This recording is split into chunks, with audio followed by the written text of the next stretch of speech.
ایک ساتھی کہنے لگے آپ کو جو بھی بلاتا ہے آپ چلے جاتے ہیں، آپ گاؤں گاؤں گھومتے ہیں، آپ کیوں اتنی دقت اٹھاتے ہیں، کیوں اتنی مشکل برداشت کرتے ہیں؟ میں نے کہا یار دل میرا بھی کرتا ہے اپنی مسجد میں بیٹھا رہوں، میرے پاس بڑے دوست آ جاتے ہیں جمعے میں، میرا دل کرتا ہے میں بیٹھا رہوں، لیکن خدا کی قسم جب نبی پاک کا طائف میں پتھر کھانا نظر آتا ہے نا، جب رسول پاک علیہ السلام کا کانٹوں پہ چلنا دکھائی دیتا ہے، جب میرے نبی پاک علیہ السلام کا مار کھا کھا کے گھر گھر جا کے عکاظ کی منڈیوں میں تبلیغ کرنا نظر آتا ہے تو حجرہ چھوٹ جاتا ہے، پھر مسجد سے نکالتی ہے یہ چیز، پھر گلی گلی گھومنے کو جی چاہتا ہے۔ دوستو آج میں تبلیغ کرنے جاتا ہوں تو لوگ پھولوں کی پتیاں برساتے، میں تبلیغ کرنے جاتا ہوں تو لوگ اسٹیج بچھاتے، میں تبلیغ کرنے جاتا ہوں تو لوگ اعلیٰ کھانا پکاتے، اے سی والی گاڑی میں بیٹھ کے میں نکلتا ہوں، پھر بھی میں آ کے کہتا ہوں لوگ بات نہیں مانتے، لوگ توجہ نہیں دیتے، لوگ غور نہیں کرتے، آؤ میں تمہیں مکہ مکرمہ کی ایک منڈی میں لے جاؤں۔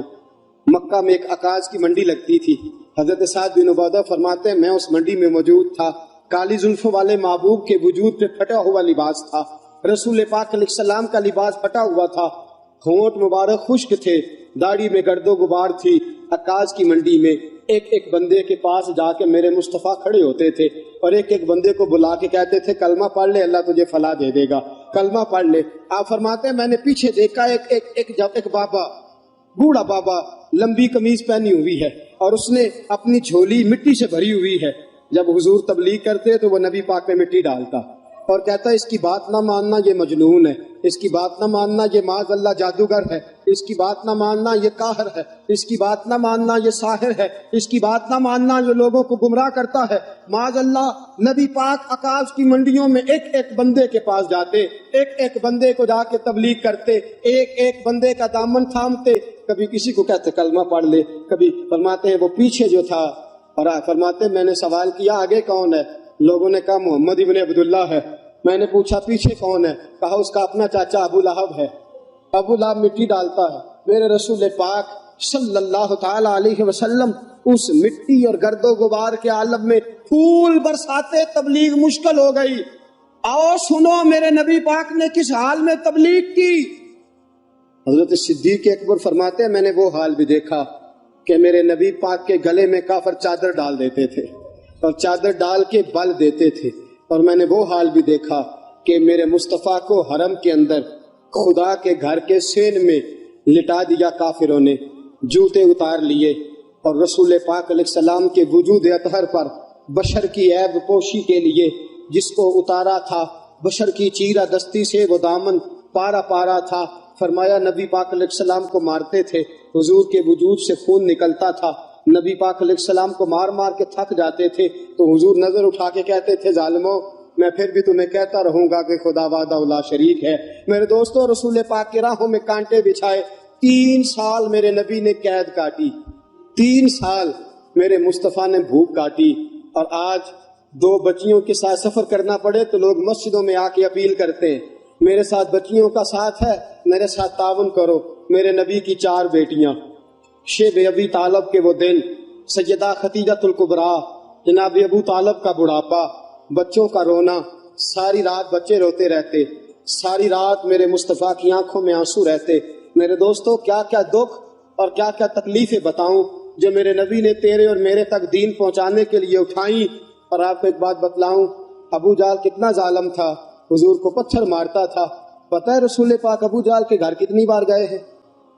3000 مرتبہ میرے نبی نے ابو جہل کو دین کی دعوت دی، 3000 بار، 3000 بار حضور نے کہا ابو جہل آ جا کلمہ پڑھ، 3000 بار میرے مصطفیٰ گئے ابو جہل کے گھر، اور 3000 بار اس نے کبھی گالی دی، کبھی پتھر مارا، کبھی میرے نبی پاک علیہ السلام کو اذیتوں سے نوازا، لیکن حضور نے دین کی تبلیغ چھوڑی نہیں۔ تو گھر سویا رہتا ہے، میں گھر آرام سے بیٹھا رہتا ہوں، 4 نمازیں پڑھ لی اور حق ادا ہو گیا، رمضان کے روزے رکھ لیے اور بات ختم ہو گئی، میدان میں نکل مار کھا، تجھے پتا چلے محمد عربی کا دین کیسے پھیلتا ہے۔ اور آج پتہ ہے کیسے کیسے دکھ اٹھائے۔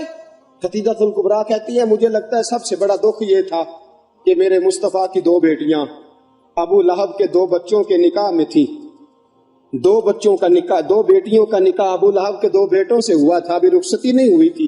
حضور نے اعلان نبوت فرمایا میرے محبوب نے دین کی تبلیغ کا اعلان کیا تو ابو لہب نے پیغام بھیجا کہ یہاں تو تبلیغ بند کر دو ورنہ میں تیری بیٹیوں کو طلاق دلوا دوں گا۔ میرے حبیب پاک کی آنکھوں میں آنسو آ گئے۔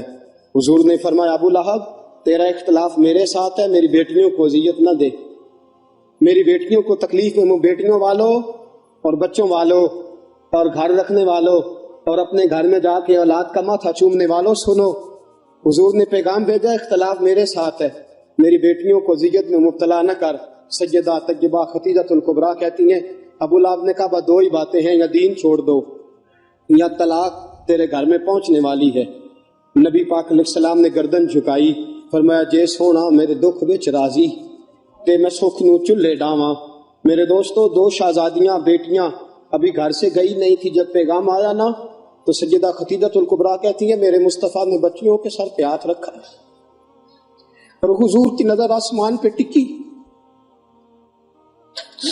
اور نبی کریم صلی اللہ تعالی علیہ وسلم نے آسمان کے بچیوں کے سر پہ ہاتھ، نظر آسمان کی طرف، اور حضور رو کے عرض کرتے ہیں یا اللہ دین کے معاملے میں اگر یہ تیری رضا ہے تو میں اس کے لیے بھی تیار ہوں، یا اللہ میں اس کے لیے۔ دوستو کیا کیا دکھ، کیا کیا تکلیفیں اور کیا کیا کٹھن مراحل میرے مصطفیٰ نے دیکھے اور یہ دین ہم تک پہنچا، کتنی اذیتوں سے ہو کے حضور گزرے، کتنی تکلیفوں سے گزر کے میرے رسول پاک صلی اللہ علیہ وسلم آئے۔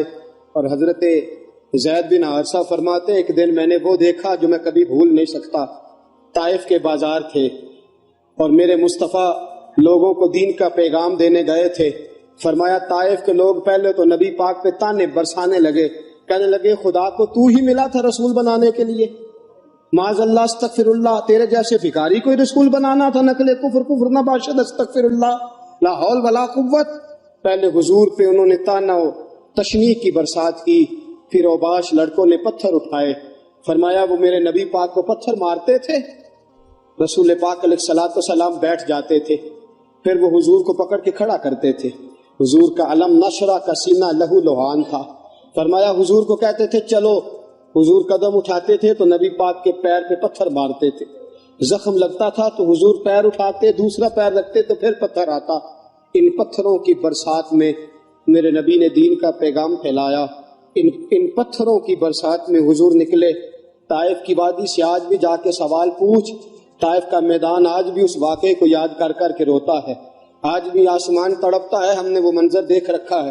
میرے دوستو رسول پاک نے اس حال میں دین کی تبلیغ کی اور احد کا میدان لگا تو میرے نبی پاک کے دانت بھی ٹوٹے، حضور علیہ الصلوۃ والسلام کے وجود سے خون بھی بہا، لیکن حضور نے پھر بھی رو کے یہی دعا کی اللہم اہد قومی فإنہم لا یعلمون، یا اللہ میری قوم کو ہدایت دے دے، خدایا میری قوم کو ہدایت دے دے۔ میرے دوستو میرے رسول پاک علیہ الصلوۃ والسلام کی حضور نے کون کون سی قربانیاں دی۔ مکہ کتنا پیارا تھا حضور کو، لیکن مکہ بھی حضور نے چھوڑ دیا۔ شہر چھوڑنا بڑا مشکل ہوتا ہے، وطن چھوڑنا۔ حضرت سلطان باؤ فرماتے ہیں شالا مسافر کوئی نہ تھی وے ککھ جنا تو پارے ہو۔ میرے رسول پاک نے مکہ بھی چھوڑا دین کے لیے اور مدینے آئے تو میرے نبی پاک علیہ الصلوۃ والسلام نے دکھ اٹھائے۔ حضرت سیدہ طیبہ سیدہ زینب رضی اللہ تعالی عنہا میرے رسول پاک کی سب سے بڑی شہزادی حاملہ تھی، حبار بن اسود نے نیزہ مارا، گر گئیں، شہید ہو گئیں۔ رسول پاک صلی اللہ علیہ وسلم بیٹی کی میت پہ کھڑے ہیں، آنسو بہا رہے ہیں۔ حضور علیہ الصلوۃ والسلام وہاں بھی یہی کہتے ہیں یا اللہ اگر یہی تیری رضا ہے تو میں اس کے لیے بھی حاضر ہوں۔ میرے دوستو کئی دنوں کا فاقہ، کئی دنوں کی بھوک، کئی دن، اور حضور فرماتے ہیں سارے نبی ستائے گئے، میں سب سے زیادہ ستایا گیا۔ حضور فرماتے ہیں سارے تڑپائے گئے، میں سب سے زیادہ تڑپایا گیا۔ حضرت سلمان فارسی فرماتے ہیں نبی پاک کا چہرہ مبارک بھوک سے اترا ہوا تھا، نبی پاک علیہ السلام کو شدید بھوک لگی ہوئی تھی۔ حضور نے فرمایا سلمان 3 دن ہو گئے کھایا کچھ نہیں، چل جا ابو ذر غفاری کے پاس چلتے۔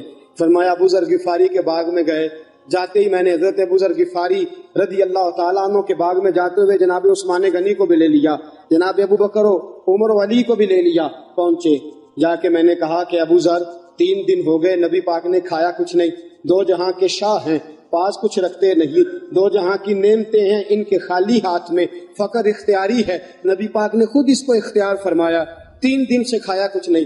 فرماتے حضرت ابو ذر رضی اللہ تعالیٰ عنہ کی آنکھوں میں آنسو آ گئے، کہنے لگے یار مجھے پتہ ہی نہیں، کسی نے بتلایا ہی نہیں، میں تو سویرے بھی پیٹ بھر کے روٹی کھائی اور حضور اس عالم میں۔ فرماتے ہیں گھر گئے، ایک بکری تھی اس کو ذبح کیا، اپنی بیوی سے کہنے لگے جلدی جلدی روٹیاں پکا، جلدی جلدی سالن پکا، تجھے پتہ ہے مصطفیٰ نے 3 دنوں سے کھایا کچھ نہیں۔ دوستو عرب کی گرمی دنیا میں مشہور ہے، صبح کا روزہ رکھا ہے نا آپ نے، اور اب ظہر کے بعد اٹھنا مشکل ہو جاتا ہے، عصر کے بعد بولنا مشکل محسوس ہوتا ہے، لیکن میرے دوستو 3 دن کا روزہ بغیر افطاری کے روزہ، میرے نبی کریم علیہ السلام کے صحابی اپنی بیوی سے کہتے ہیں جلدی کر 3 دن ہو گئے حضور نے کھایا کچھ نہیں۔ آپ کی بیوی نے جلدی سے روٹی پکانی شروع کر دی، سالن تیار۔ حضرت جناب ابو ذر فرماتے ہیں دوبارہ باغ میں گیا، انگور پکے ہوئے تھے، انگوروں کا خوشہ توڑا، پلیٹ میں رکھا حضور کے سامنے، حضور آپ کھائیے۔ اتنی دیر میں روٹیاں پک کے آ جاتی ہیں، سالن پک کے تیار ہو جاتا ہے۔ فرمایا حضور ایک کھجور اٹھاتے ہیں، منہ میں رکھتے ہیں، پھر بڑی دیر سوچتے رہتے ہیں، پھر ایک انگور اٹھاتے ہیں، منہ میں رکھتے ہیں، بڑی دیر سوچتے رہتے ہیں، پھر ایک انگور اٹھاتے ہیں۔ بڑی مشکل سے 2-3 انگور حضور نے کھائے اور گہری سوچ میں حضور رہے۔ فرماتے ہیں اتنی دیر میں روٹیاں پک کے آ گئیں، سالن میرے نبی پاک کے سامنے آیا۔ جب روٹیاں پک کے آئیں، سالن سامنے آیا، حضرت سلمان فرماتے ہیں حضور نے ایک روٹی اپنے ہاتھ پہ رکھی، 2-3 بوٹیاں اٹھا کے رکھی، چاروں کونوں سے روٹی لپیٹ کے حضرت سلمان کے ہاتھ میں دے دی۔ فرمایا سلمان جا فاطمہ کے گھر دے آ، میں نے 3 دن سے کچھ نہیں کھایا، فاطمہ نے 7 دن سے کچھ نہیں کھایا، میری بیٹی فاطمہ 7 دن ہو گئے سیدہ بھوکی ہے۔ وہ عزت والے نبی کی عزت والی بیٹی 7 دنوں سے گھر میں بھوکی بیٹھی ہے، وہ شکایت نہیں کرتی، وہ لبوں سے بولتی کچھ نہیں، وہ جانتی ہے میرا باپ دین کی تبلیغ میں نکلا ہے۔ میرے رسول پاک صلی اللہ علیہ وسلم نے فرمایا گھر جا اور جا کے حضرت فاطمہ کو یہ دے آ۔ 7 دن گزر گئے، فاطمہ کے حلق سے لقمہ نہیں گزرا۔ میرے دوستو حضور گزر رہے تھے، ابو جال نے پتھر مارا، میرے نبی پاک علیہ السلام کے سر سے خون نکل آیا۔ عبداللہ بن جدعان کی لونڈی دیکھ رہی تھی، دوڑی دوڑی حضرت امیر حمزہ کے پاس گئی، جا کے کہنے لگی تجھے پتا ہے آج ابو جہل نے تیرے بھتیجے کے ساتھ کیا سلوک کیا ہے؟ وہ سمجھتا ہے اس کا باپ موجود نہیں تو کوئی جو مرضی کرے، میں تجھے پتا ہے کیا سلوک کیا ہے؟ حضرت جناب سیدنا امیر حمزہ بھی مسلمان نہیں ہوئے تھے، کہنے لگے کیا ہوا؟ کہا آج ابو جال نے محمد ابن عبداللہ کے سر پہ پتھر مارا، ایک روایت میں ڈنڈا مارا اور سر سے خون نکل آیا۔ حضرت امیر حمزہ کو بڑا غصہ آیا، اپنا خون جوش مارا کرتا ہے، اپنا خون کبھی کبھی جوش مارتا ہے۔ حضرت امیر حمزہ مسلمان تو نہیں تھے، چچا تو تھے نا، فوراً اٹھے، فوراً ہاتھ کے اندر ایک بڑی لاٹھی پکڑی، ابو جال کو ڈھونڈا، ابو جال بیٹھا تھا، کئی لوگوں کے درمیان جاتے ہی زور سے ڈنڈا مارا اور کہنے لگے تو کیا سمجھتا ہے محمد کا باپ کوئی نہیں تو جو مرضی کرے گا، میں اس کا باپ ہوں، وہ میرا بھتیجا نہیں میرا بیٹا، میں دیکھتا ہوں تو کیسے نظر اٹھاتا ہے، آج کے بعد اگر تو نے میرے بھتیجے کی طرف آنکھ اٹھا کے دیکھا تو میں تیری آنکھ پھوڑ دوں گا، میں تیرا سر پھوڑ دوں گا، میں تیری نگاہیں نکال دوں گا، میں تیرے بازو توڑ دوں گا، خبردار میرے بھتیجے کے قریب آیا۔ حضرت امیر حمزہ ڈانٹ رہے ہیں تو ابو جال کو پتا تھا امیر حمزہ شیر ہے، امیر شیر ہے، امیر حمزہ کے سامنے بولا تو واقعی مارے گا۔ ابو جال خاموشی کے ساتھ بات سنتا رہا۔ جناب امیر حمزہ ڈانٹ کے گئے رسول پاک کے پاس، نبی پاک کے سر پہ پٹی بندھی ہوئی ہے، حضور اپنے گھر میں بیٹھے ہیں۔ حضرت جناب سیدنا امیر حمزہ کو آتے ہوئے دیکھا نا، جب کوئی اپنا نظر آئے تو دکھ یاد آ جاتے ہیں۔ سر پہ پٹی تھی، رسول پاک علیہ السلام یتیم تھے، حضور نے حضرت امیر حمزہ کو آتے دیکھا تو باپ کی یاد آئی، حضور تیزی سے اٹھے، حضرت امیر حمزہ نے گلے سے لگایا، بولے کچھ نہیں، میرے مصطفیٰ کی آنکھوں میں آنسو آ گئے، رسول پاک صلی اللہ علیہ وسلم رو پڑے، گویا حضور علیہ السلام کو اپنے والد کی یاد آئی۔ حضرت امیر حمزہ رضی اللہ تعالیٰ عنہ نے گلے سے لگایا، فرمایا بیٹا رونا نہیں ہے، اے میرے بھتیجے غم نہیں کرنا، تیرا چاچا تیرے ساتھ ہے، کسی کی جرت ہے تجھے تیرا بال بھی بانکا کر جائے، کسی کی ضرورت ہے آنکھ اٹھا کے دیکھ جائے۔ جب یہ بات کی نا اپنائیت کا جملہ بولا، نبی پاک کی آنکھوں میں پھر آنسو آ گئے، حضور پھر تڑپ کے روئے، پھر حضور کی آنکھیں بھر آئیں۔ حضرت امیر حمزہ کہنے لگے نا بس کر اب خوش ہو جا، میں نے تیرا بدلہ لے لیا ہے، میں نے تیرا بدلہ لے لیا، راضی ہو جا۔ رسول پاک نے اپنے چچا کا ہاتھ پکڑا اور ہاتھ کو پکڑ کے نا اپنے سینے کے ساتھ لگایا۔ حضور نے فرمایا چچا میں راضی کوئی نہیں، آنکھوں میں آنسو، چاچا میں راضی کوئی نہیں، بھتیجے تو کیسے راضی ہوتا ہے؟ فرمایا چاچا میں تب راضی ہوں گا جب تو کلمہ پڑھ کے مسلمان ہو جائے گا. مجھے تو دین کی خدمت یاد ہے, مجھے تو پیغام دین یاد ہے, مجھے کچھ یاد نہیں. مجھے تو اتنا یاد ہے میں خدا کا پیغامبر ہوں. مجھے ہر موقع پہ اپنے دکھ بھول جاتے ہیں, مجھے دین کا درد یاد رہتا ہے. میرے دوستو, حضرت امیر حمزہ آپ اس کو رشتہ داری کا جوش کہیے, نبی پاک کی محبت کا ہیجان کہیے. کہنے لگے اچھا تو کلمہ پڑھنے سے راضی ہوتا ہے, پڑھا کلمہ میں مسلمان ہو جاتا ہوں, پڑھا کلمہ میں بھی مسلمان ہو جاتا ہوں. میرے دوستو, ہر موقع پہ میرے نبی پاک کو دین یاد رہا. محمد مصطفیٰ آئے بہار در بہار آئی. محمد مصطفیٰ آئے بہار در بہار آئی. زمین کو چومنے جنت کی خوشبو بار بار آئی. زمین کو چومنے جنت کی خوشبو بار بار آئی. جناب آمنہ کا چاند جب چمکا زمانے میں, قمر کی چاندنی قدموں پہ ہونے کو نثار آئی. قمر کی چاندنی قدموں پہ ہونے کو نثار آئی. محمد مصطفیٰ آئے بہار در بہار آئی. محمد مصطفیٰ آئے بہار در بہار آئی. زمین کو چومنے جنت کی خوشبو بار بار آئی.